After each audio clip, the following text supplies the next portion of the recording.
Hello, good people, and welcome back to Unit 5 on Banking and Investments. This is Insurance Part 2. So we discussed different types of insurance and what they're supposed to be for, and we talked about some general lingo about insurance.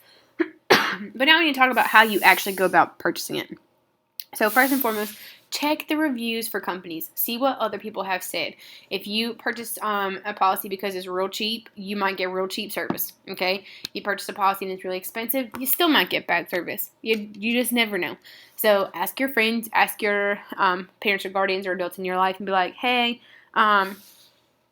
so how was your experience with State Farm? How was your experience with Allstate or Geico or, I don't know, Liberty Mutual or something.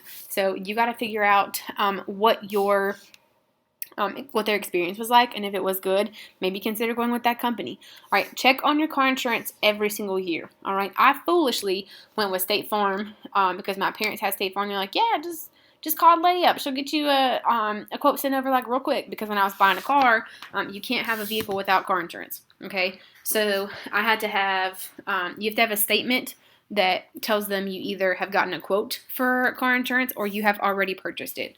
So I just went with State Farm because that's what I'd always had on my vehicle. And I was paying $123 a month for car insurance. And then I went and got another quote from Geico for $63.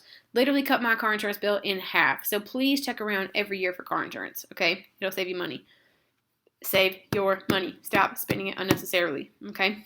Make sure you comparison shop for all types of insurance. Life insurance. I originally went with life insurance that was attached to my IRA, my retirement account, which we'll get into next lesson. But my life insurance was like $25 a month more expensive than if I had gotten it through the credit union. So just be mindful of that. Shop around.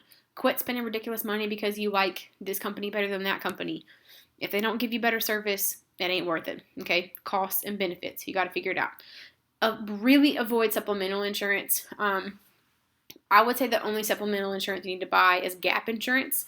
That covers the gap between how much the insurance company will pay for and the cost of replacing your entire vehicle, okay? So just be mindful of that. Avoid supplemental insurance you can get heart disease and cancer supplemental insurance. No, your policy already covers stuff like that. Just don't do it, okay? Just get you a policy that's comprehensive rather than buying 3 different types of insurance. Does that make sense? Just buy one that covers everything instead of 3 little small ones, all right? Do that. All right, so for example, this is how it looks when you compare car insurance. Travelers, Plymouth Rock, Connect, Verdi, whatever that is. The General. Don't buy car insurance from the General. Don't do that. That is foolish, okay? I'm going to say that right now. They will 100% charge you the most money ever. All right. Notice how Travelers is $126. You put in how much protection you want. And this Insurify will help you compare and contrast stuff if you want to.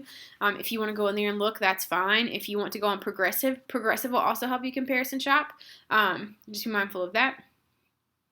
All right, so what happens if you need insurance? You do this thing called filing a claim. So let's say, for example, I think in my previous lesson, my example was getting T-boned at an intersection in my car.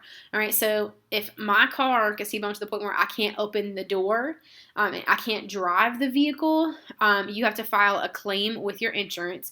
You call your insurance person on the phone and be like, listen, we got a problem. Listen, if you get into a car accident, preferably call the cops so they can help stop traffic. Like if you're in the middle of the road, be like, listen, here's that. Call a friend because you're going to need a ride most likely out of that situation. Call the adult in your life and be like, listen, here's where I am. Don't worry that I'm home late or whatever, got in a car accident. If you need an ambulance, call an ambo. Hopefully somebody will stop if they see you get in a car accident that's bad enough that you can't call yourself. Also, at the very close to the top would be your insurance adjuster and be like, listen, I just got in a car accident. I have paid my premiums on time every month. You can get them auto-drafted out of your account. That's what I do. I pay 2 bills in person and that's it. So you can file a claim. You can be like, I had this accident. I went to the shop. This is what it's supposed to be to cover the damage is on my car. Can you go ahead and kick in and pay that? And Geico or whoever you have will cut a check to cover the rest of your costs. If you need to, an insurance adjuster will come out. I'm going to tell you right now, getting in a car accident is very difficult to get out of as far as insurance goes. This person called an insurance adjuster comes out if it's necessary. If it's like a fender bender, maybe don't call your insurance. Try to pay your way out of it. See what it's going to be at the shop. And if the shop tells you it's going to be like $1,000, maybe just go ahead and call the insurance company. But the adjuster will come out and be like, okay, well, these 6 things are what are wrong with the car. I think that it would be this much in repairs. So that way the other person's insurance who hit you has an accurate statement of how much it's going to cost. All right, you receive a benefit or you're paying someone else a benefit via your insurance company. You're not paying yourself. That's also a thing. Like if you are the one who caused the car accident because you weren't paying attention or something, you are going to have to pay the benefit, but not you. It's going to be the insurance company. But as a penalty for them having to pay it, your premiums are going to go up. Okay, so your premium, again, what? I don't know what I was trying to say there. Reviewing. So your premium, how much you pay a month for insurance is going to increase. Your deductible is most likely going to increase as well.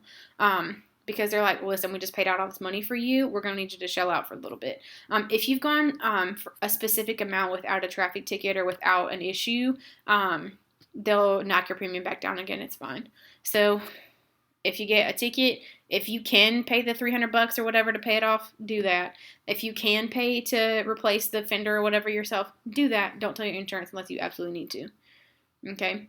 So I guarantee you right now, if they knew that I had a ticket and I paid it off, I would not be paying $63 a month for insurance. I'd be paying like $95. So just be mindful of that. So there are protections against shifting your premium up, like your safe driving discount or like your accident forgiveness with Allstate or whatever, the ones that you hear on TV or on the radio all the time. They'll help protect you from that, but only in specific circumstances. So just be mindful that comes with it comes with strings attached. Okay? All right, and that has been insurance part 2.